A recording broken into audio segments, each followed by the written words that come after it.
কেন? তাতে তো বিস্তর খরচ। আপনি তো আবার বাঁ হাতের রোজগারে বিশ্বাসী, খরচ করছেন না। ঘটার সঙ্গে থাকতে থাকতে না তুইও দেখছি দিনকে দিন একটা ছাগল হয়ে যাচ্ছে রে। নিজের পয়সায় পুজো করতে যাব কেন? পুজো করব মহারাজের পয়সায়, আর পুজো করার সুবাদে একটু ভালো মন্দ খাওয়া দাওয়া আর কিছু পয়সা ট্যাকস্ত করে নেব। কিরে, কিছু বুঝলি? কি করে বুঝবো বলুন? আপনার কথায় না আছে লেজা, না আছে মুড়ো, মধ্যিখান থেকে বললে কিছু আর ধরা যায়? তাহলে পরিষ্কার করেই বলছি, গত কয়েকদিন ধরে রাজবাড়িতে চুনকাম হচ্ছে। সে তো জানি, টাকা থাকলে ভূতের বাপেরও শ্রাদ্ধ হয়, আর রাজবাড়িতে বছর বছর ইনকাম তো হবেই। বাজে না বকে আমার কথাটা শোন। হ্যাঁ বলুন। মিস্ত্রিকে ভুজুং দিয়ে এমন বন্দোবস্ত করেছি না বাবা, সরস্বতী পুজোর আগে চুনকামের কাজ কিছুতেই শেষ হবে না। কিন্তু রাজবাড়িতে চুনকাম শেষ হওয়া আর না হওয়ার সঙ্গে সরস্বতী পুজোর কি সম্পর্ক? ওরে মাথা মোটা, এতদিন সরস্বতী পুজো কোথায় হতো? রাজবাড়িতে। আর চুনকাম শেষ না হলে ওই ধুলো ময়লার মধ্যে ওখানে কি সরস্বতী পুজো করা যাবে? এটা একেবারে খাঁটি কথা বলেছেন। তাই ভাবছি মহারাজকে ভুজুং ভাজুং দিয়ে ওই পুজো এবার আমার বাড়িতে সরিয়ে নিয়ে আসবো। বাবা, খরচ মহারাজের আর মোচ্ছব আমাদের। কি মাথা খেলিয়ে কেমন একটা বুদ্ধি বের করেছি বল? বাবারে বাবারে বাবা, কি জমাটে বুদ্ধি! মন্ত্রীমশাই, মাঝে মাঝে মনে হয় আপনার মাথাটাই শুধু সোনা দিয়ে বাঁধানো নয়, মাথার ভেতরের কলকবজাগুলো সব সোনা দিয়ে তৈরি। তা বলুন, আমাদের কি করতে হবে? রাজবাড়ির পুজো আমার বাড়িতে চলে এলে তোদের কিন্তু খুব খাটাখাটুনি করতে হবে। মনে রাখবি, গোপাল যেন এর ভেতর একেবারে মাথা গলাতে না পারে। আপনি কোনো চিন্তা করবেন না, আমরা তো আছি, আপনার অন্ধের জ্যোষ্ঠী আর অন্ধকারের আলো। আমরা ভালো, আপনি কালো, না মানে আপনিও ভালো।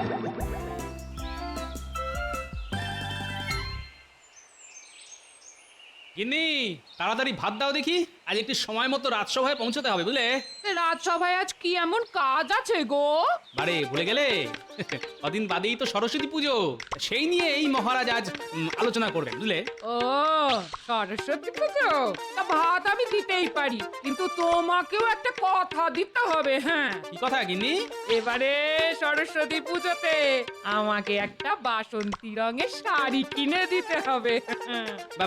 বাসন্তী রঙের শাড়ি তোমাকে? বারে, আমার বুঝি বাসন্তী রঙের শাড়ি পরতে স্বাদ হয় না? তুমি তো ফি বছর পুটিকে বাসন্তী রঙের শাড়ি কিনে দাও। হ্যাঁ দিই তো। তাহলে এবছর আমাকেও কিনে দিতে হবে। হ্যাঁ, এই বলে দিলাম। না, দিতে কোনো আপত্তি নেই, তবে কিনা ওই বাসন্তী রঙের শাড়ির সঙ্গে একটা বর্ণ পরিচয় কিনে দেবো। হ্যাঁ, বয়ে বাসন্তী শাড়ি আর বয়ে বর্ণ পরিচয়, রোজ সকাল সন্ধে বই খুলে পড়তে বসবে। হ্যাঁ, মরো না আমার, এই বয়সে আমি পড়তে বসবো? হ্যাঁ বসবেই তো। বলি, সরস্বতী পুজোর দিন বাসন্তী রঙের শাড়ি পরে কারা? যেসব খুকিরা পড়াশোনা করে তা। তাই বাসন্তী রঙের শাড়ি পেতে হলে মন দিয়ে পড়াশোনা করতে হবে, দুবেলা আমায় পড়া দিতে হবে। দুর্নীতি করেছে তোমার বাসন্তী রঙের শাড়ি, আমায় কিচ্ছু দিতে হবে না, তোমায় যাও।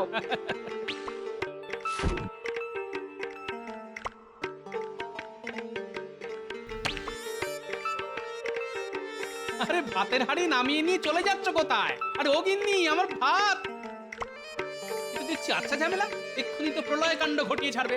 না, যেমন করেই হোক শ্বশুর মশাইয়ের এই পাগল মেয়েটাকে ঠান্ডা করতে হবে। আরে ও গিন্নি, গিন্নি গো, আরে গোপাল দাদু, ও গোপাল দাদু। বোঝো, এদিকে গিন্নি, অন্যদিকে নাতি নাতনির দল।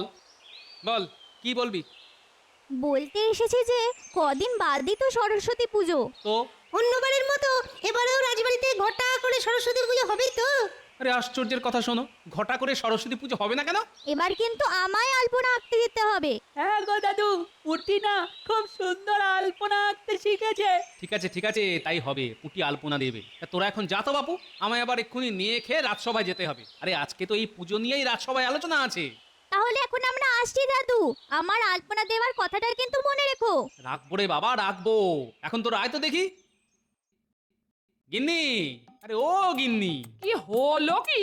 এমন করে গিন্নি গিন্নি করে পাড়া মাথায় করে আমি কি মরে গেছি নাকি হ্যাঁ বালাই ষাট তুমি মরবে কেন, কিন্তু মুখের সামনে ভাতের থালা না পেলে আমি যে মরে যাবো গিন্নি। কিন্তু আমার শাড়ি দেবো দেবো দেবো, কিনে দেবো, কিন্তু এই বয়সে আর এরকম ভারী চেহারায় বাসন্তী রঙের শাড়িতে তোমায় যে বড়ই বিদ্যে লাগবে গিন্নি। কি কি বললে?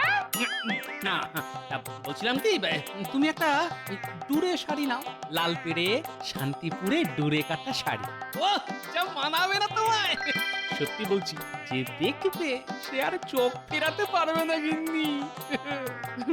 মরণ কথা চিনি দেখো, যাও নে এসো, আমি ভাত বাড়ছি, যাও। যাক বাবা, শান্ত হলো, বউ শান্ত মানে জগৎ শান্ত। হ্যাঁ, যে জন্য তোমাদের সকলকে আজ রাজসভায় আসতে বলেছি। এই কদিন বাদেই তো মা সরস্বতীর পুজো। আমি কিন্তু এবছর আগে ভাগেই পূজার ফর্দ তৈরি করে রেখেছি মহারাজ। সে তো রেখেছো, কিন্তু পুজোটা এবার কোথায় হবে সেটা নিয়ে কিন্তু একটা বড়সড় সমস্যা তৈরি হয়েছে। তার মানে আমার কৌশল মতোই সব কিছু এগোচ্ছে। কি সমস্যা মহারাজ, একবার মুখ ফুটে বলে ফেলুন, দেখুন আপনার এই মন্ত্রী সেই সমস্যার সমাধান করতে পারে কিনা। মানে তোমরা তো সকলেই জানো যে রাজবাড়িতে চুনকাম মানে রগ হচ্ছে। তা আশা করেছিলাম সরস্বতী পুজোর আগেই চুনকামের কাজটা শেষ হয়ে যাবে, কিন্তু কাজের যা গতি তাতে তো মনে হচ্ছে না যে সরস্বতী পুজোর আগেই কাজটা শেষ হবে। আর বাড়ি জুড়ে ধুলো ময়লার মধ্যে কি ঠাকুর পুজো হয়? আচ্ছা তোমরাই বলো। না মহারাজ, এভাবে পুজো হয় না। তাহলে পুজো কোথায় হবে? আমি একটা কথা বলবো মহারাজ, বলো বলো বলো। বলছিলাম কি, এই রাজ্যে রাজার পরেই তো মন্ত্রীর স্থান, তাই রাজবাড়িতে অসুবিধে থাকলে আমার বাড়িতে হোক। তোমার বাড়ি? হ্যাঁ মহারাজ, আমার বাড়ি, কোনো ধুলো ময়লা নেই, একেবারে ঝকঝকে তকতকে। আপনি শুধু টাকা দিয়ে দিন, দেখবেন নির্ঝঞ্ঝাটে পুজো মিটে যাবে। এইবার বোঝা গেল পুজোর ব্যাপারে মন্ত্রী মশাইয়ের এত উৎসাহ কেন। আমি একটা কথা বলবো মহারাজ। এই সেরেছে, টেকো গোপাল আবার কি বলতে চায়? হ্যাঁ বলো বলো, কি বলতে চাও? আমি বলি কি, পুজো যখন রাজবাড়িতে করা যাবেই না, তখন পুজো হোক পাঠশালায়, বিদ্যাস্থানে বিদ্যা দেবীর আরাধনা। বাহ বাহ বাহ বাহ, ভালো হবে ভালো হবে, খুব ভালো হবে। এই না হলে গোপালের মাথা। কি তোমরা সবাই কি বলো? খুব ভালো হবে মহারাজ। ব্যাস হয়ে গেল, আমার বাড়া ভাতে বদমাস টেকোটা ঠিক ছাই ঢেলে দিল। কিন্তু মহারাজ, পাঠশালায় তো জায়গা কম, ওইটুকু জায়গায় কি পুজো করা যাবে? কেন যাবে না মন্ত্রী মশাই, পুজো তো ছোটদের, ছোটরা তো আর বড়দের মতো জায়গা নিয়ে মারামারি করে না। দেখবেন পাঠশালায় পুজো করতে কোনো অসুবিধে হবে না। তাহলে এই কথাই রইলো, পাঠশালায় বিদ্যা দেবীর আরাধনা হবে। গোপাল, তুমি কিন্তু জোগাড় যন্ত্র সব শুরু করে দাও। সেসব নিয়ে আপনি কোনো চিন্তা করবেন না মহারাজ, আমার নাতি নাতনিরা তো সরস্বতী পুজো করার জন্য যাকে বলে একেবারে মুখিয়ে আছে। কুটি তো আবার পুজোর জায়গায় আলপনাও আঁকতে চাইছে। বাহ বাহ বাহ, খুব ভালো ভালো ভালো। এবার তাহলে পুজো ওদেরকেই করতে দাও। ওরাই পোছাক, ওরাই মালা গাথুক, ফল কাটুক, আলপনা দিক, আমরা বড়রা শুধু ওদের উৎসাহ দিয়ে যাবো। এই পণ্ডিত, তোমার আবার এসবে কোনো আপত্তি নেই তো? না মহারাজ, কোনো আপত্তি নেই আমার। ভুল ত্রুটি কিছু হলে আমি তো আছি, শুধরে দেবো। বাহ বাহ বাহ, খুব ভালো ভালো ভালো। ব্যাস, কি ভেবেছিলাম আর কি হয়ে গেল, আর সব কিছু হলো ওই ওই বেটা পেট মোটা টেকোটার জন্য। দাঁড়াও, এমন পেঁচ কষবো না, পুজো করা একেবারে মাথায় উঠে যাবে। গিন্নি, আরে ও গিন্নি, আরে কোথায় গেলে গো? কি হলো কি, চেঁচাচ্ছ কেন? এই নাও দেখো কি এনেছি। উমা, এত শাড়ি? হ্যাঁ শাড়ি, বাসন্তী রঙেরটা পুটির আর লাল পেড়ে ডুরে শাড়িটা তোমার। কি পছন্দ হয়েছে? খুব খুব পছন্দ হয়েছে গো। লাল পেড়ে ডুরে কাটা শাড়ি, তাই এখন শুধু ভাব আর নয় আড়ি। যাও যাও যাও, কচি কড়াইশুঁটি আর তেল দিয়ে চারটি মুড়ি মেখে আনো তো দেখি, খুব খিদে পেয়েছে। আমি এক্ষুনি আছি। হ্যাঁ দাদু, রাজবাড়িতে পুজোর কথা হলো? আরে হ্যাঁ হয়েছে, আর একটা নতুন খবরও আছে। কি খবর দাদু? রাজবাড়ির বদলে এবার পুজো হবে তোদের পাঠশালায়। বাহ বাহ, কি মজা। আর পুজোর সব জোগাড় যন্ত্র করবি তোরাই। কেউ ফুল তুলবি, কেউ মালা গাঁথবি, কেউ ফল কাটবি। আর আমার আলপনা? আঁকবি তো, এমন সুন্দর করে আলপনা আঁকবি যাতে মহারাজ দেখে একেবারে মুগ্ধ হয়ে যান। তোরা ঠিক করে নে কে কি করবি। আমি ফুল তুলে আনবো। আমি মালা গাঁথবো আর টেপো আগের দিন আমি আলপনা দেব আর পুজোর সকালে ফল কাটবো। ব্যাস, তাহলে তো হয়েই গেল পাঠশালায় একেবারে জমজমাট পুজো।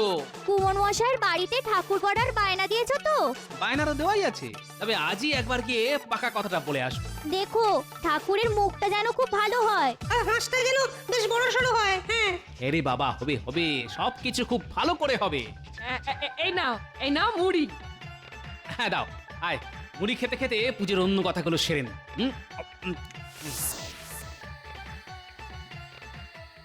তাহলে আর কি হবে, চল ঘটা, শীতের সন্ধ্যায় কাঁথার মুড়ি দিয়ে শুয়ে পড়ি। কেন কেন কাঁথা মুড়ি দিয়ে শোয়ার কথা আসছে কেন? বারে, আপনি তো বললেন যে পুজো হচ্ছে পাঠশালায়, আর আপনার সব আশা ভাসিয়ে দিয়ে মহারাজ সব দায় দায়িত্ব ওই গোপাল আর তার নাতি নাতনিদের দিয়ে দিয়েছেন। হ্যাঁ, যতই দায় দায়িত্ব দিক না কেন শেষ অবধি ওই পুজো হবে না, মানে আমি সবকিছু ভন্ডুল করে দেব। মানে আয় চুপি চুপি বলি, আয়।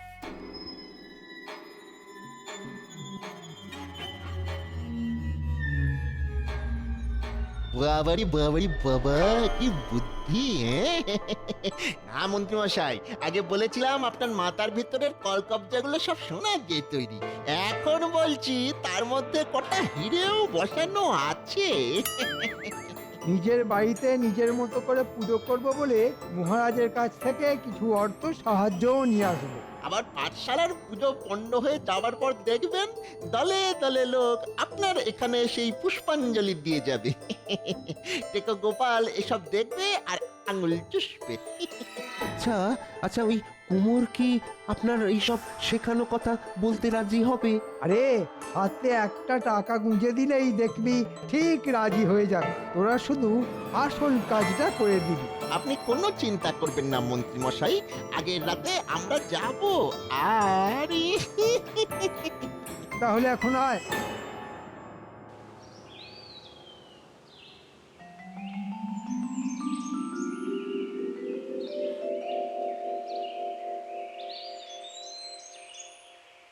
তা তো প্রণাম মহারাজ। আরে মন্ত্রী যে, বলো কি বলবে? আগে মহারাজ, কাল রাতে একটা কাণ্ড হয়েছে। কাণ্ড? কি আবার কাণ্ড? রাতের বেলা ঘুমের মধ্যে আপনার বৌমা স্বপ্নে মা সরস্বতীকে দেখেছে। হ্যাঁ? মা সরস্বতী স্বপ্ন? এ তো খুব পুণ্যের কথা। স্বপ্নে মা নাকি পুজো চেয়েছেন, তাহলে করে ফেলো। কিন্তু কি করে করব মহারাজ? ছোটখাটো করে করতে গেলেও তো অর্থের দরকার, এদিকে আমার হাত যে একেবারে খালি। ঠিক আছে ঠিক আছে, সেসব নিয়ে চিন্তা করতে হবে না, যা যা দরকার হবে বলো, আমি দিয়ে দেবো। আপনি আমাকে বাঁচালেন মহারাজ। এই মুহূর্তে আমার পুজো করার সামর্থ্য নেই শুনে আপনার বৌমা এমন কান্নাকাটি করতে শুরু করে দিয়েছে যে কি বলবো। না না, তাকে কান্নাকাটি করতে বারণ করে দাও। আরে আমি আছি তো নাকি? সেটাই তো আমার সব থেকে বড় ভরসা মহারাজ। প্রাচীন বটগাছের মতো এমন মাথার ওপর পাতার ছাতা ধরে দাঁড়িয়ে আছেন যে একটুও রোদের তাপ লাগে না। আপনি তো আর বুঝতে পারলেন না, হাল কেটে কত বড় কুমিরকে ঢুকতে দিলেন। তাহলে তাহলে আমি আমি আসি মহারাজ। হ্যাঁ হ্যাঁ, এসো এসো এসো।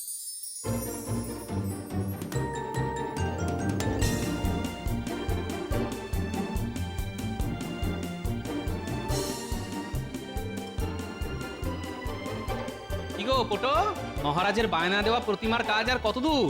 এই তো হচ্ছে, পুজোর আগের দিন সন্ধেবেলা পেয়ে যাবে। না না না না, সন্ধ্যেবেলা নয়, বিকেল বেলাতে দিতে হবে। এবার এত তাড়াতাড়ি কেন? আরে এবার যে পুজোর দায় দায়িত্ব সব ছোটদের, আর ওদের খুব ইচ্ছে মনের মতো করে প্রতিমাকে সাজাবে। ঠিক আছে, বিকেল বেলাতেই দিয়ে দেব। আর দেখো প্রতিমার মুখটা যেন খুব ভালো হয়। ওসব নিয়ে কোনো চিন্তা করতে হবে না।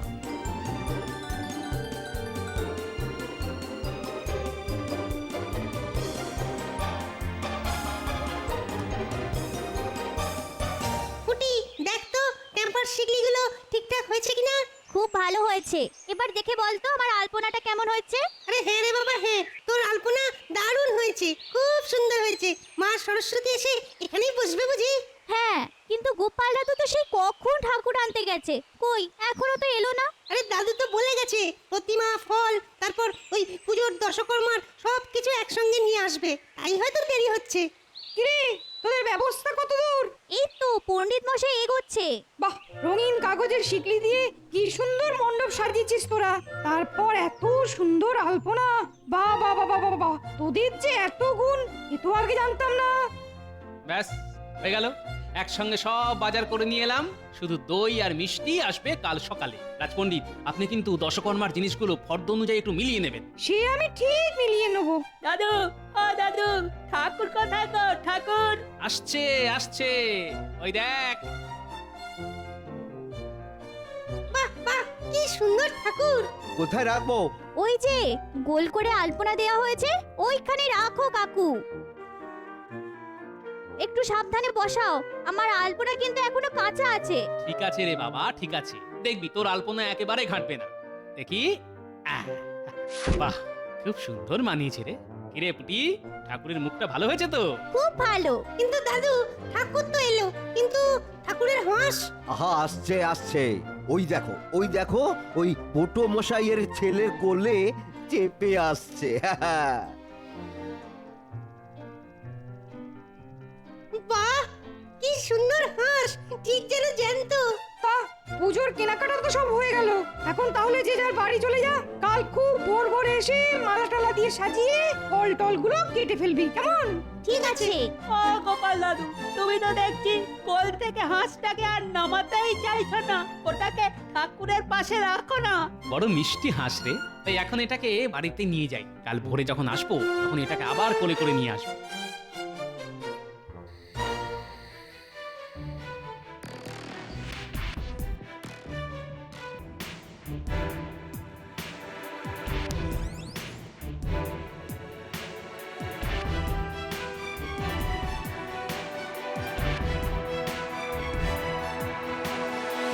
বুঝকে, এই কাক ভরে পুকুরের ঠান্ডা জলে চান করে কিন্তু খুব শীত করবে। তুই তো আবার শীত কাতুরে।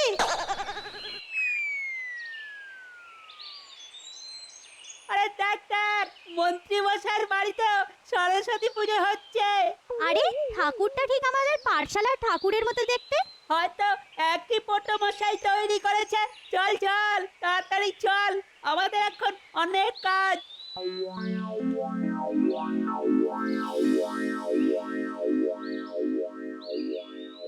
একেবারে ভোর ভোর চলে এলাম। তা পুজোর জোগাড় যন্ত্র কত দূর? আর জোগাড় যন্তর, তাকিয়ে দেখো, পাঠশালার প্রতিমাই নেই। হ্যাঁ, সে কি? তাহলে তো এক্ষুনি মহারাজকে খবর দিতে হয়। জানো গোপাল দাদু, মন্ত্রী মশাইয়ের বাড়িতেও এবার পুজো হচ্ছে, আর ঠাকুরটা নাকি ঠিক আমাদের ঠাকুরের মতো দেখতে। কি বললি? মন্ত্রী মশাইয়ের বাড়িতে পুজো হচ্ছে, আর সেই ঠাকুর দেখতে ঠিক আমাদের ঠাকুরের মতো? এদিকে আমাদের ঠাকুর কে বা কারা নিয়ে পালিয়ে গেছে। সে কি? তাহলে কি হবে? একবার মন্ত্রী মশাইয়ের বাড়ি চল তো দেখি। রাজপণ্ডিত, আপনি মহারাজকে গিয়ে ডেকে নিয়ে আসুন। দেখো গোপাল, মুখ সামলে কথা বলবে। তুমি কি বলতে চাও? আমি পাঠশালার প্রতিমা চুরি করে এনেছি? আহা, কটা ঘটা থাকতে আপনি আর নিজে হাতে করতে যাবেন কেন বলুন তো? গোপাল, তুমি কি জানো মহারাজ আমাকে এই পুজো করার অনুমতি দিয়েছেন? দাদু, ঠাকুর তো এনে ওই কাঁচা আলপনার উপর বসানো হয়েছিল। এটা যদি আমাদের ঠাকুর হয়, তাহলে কাঠামোর নিচে নিশ্চয়ই আলপনার দাগ লেগে থাকবে। তাহলে তো একবার কাজ করে দেখতে হয়। খবরদার, এই খবরদার, খবরদার, ঠাকুর কাজ করবি না। তোদের কাজ করতে গেলে তো ঠাকুরকে একটু কাজ করতেই হবে। এই এই তো কাঠামোর তলায় আলপনার সাদা রং লেগে রয়েছে, তার মানে এ ঠাকুর আমাদের। সাদা রঙের প্রমাণ হয় না যে এই ঠাকুর আমার নয়। এই রং তো ওটোর বাড়ি থেকেও লেগে আসতে পারে। ভালো ভালো, খুব ভালো যুক্তি। কিন্তু মন্ত্রী মশাই ঠাকুর কিনে এনেছেন, কিন্তু সঙ্গে হাঁস নেই কেন? বেটার ছেলেরা ঠিক ডুবিয়ে ছেড়েছে দেখছি। তাই তো হাঁস নেই কেন? কি করে থাকবে? হাঁস তো আমার কোলে। এই দেখুন। কিরে কটা কটা, এত কাঁচা কাজ করে এলি যে বাবা? ঠাকুর চুরি করার আনন্দে ঠাকুরের বাহনের কথাটাই ভুলে গেলি? ওটা ঘটা, আমাদের কোনো দোষ নেই মহারাজ, এই মন্ত্রী মশাইয়ের কথাতে আমরা এই কাজ করেছি। পাঠশালার পুজো বন্ধ করতে মন্ত্রী মশাই আমাদের দিয়ে এই কাজ করিয়েছেন। রক্ষীরা এখনই মন্ত্রী আর বটা ঘটাকে বন্দি করে কারাগারে নিয়ে যাও। আর রাত বাড়লে ওই তিনটেকেই শীতকালের কনকনে ঠান্ডা জলে পুকুরের মধ্যে চুবিয়ে রাখো। হ্যাঁ, এটাই ওদের শাস্তি। মহারাজ এবারের মতো ছেড়ে দিন মহারাজ, আমার বয়স হয়েছে। সারা রাত কনকনে ঠান্ডা জলে চুবিয়ে রাখলে ঠান্ডায় যে আমি মরে যাবো মহারাজ। তোমার মতো লোকের না মরাই ভালো। চলো গোপাল, চলো পাঠশালায় চলো। বাবা, আজ তোমার জন্যই সবকিছু রক্ষে হলো। আমার জন্য নয় মহারাজ, যা কিছু হলো সব এই হংস বাবাজির জন্য। ভাগ্যিস তাহলে এটাকে কোলে করে বাড়ি নিয়ে গিয়েছিলাম।